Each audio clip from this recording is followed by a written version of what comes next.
खांद्यावर घोंगडी घेऊन काठी सदैव राहो मामा भक्ताच्या पाठी कंपाळी भंडारा लेईन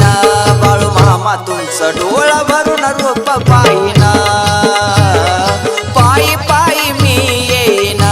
बाळू मामा तुमचं डोळ भरून रूप पाहिन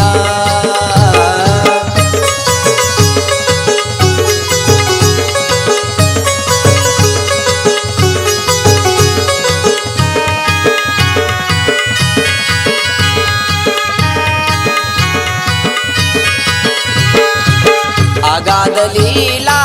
महिमा थोर पावन झालं ते आदमापूर ओ अगाध लीला महिमा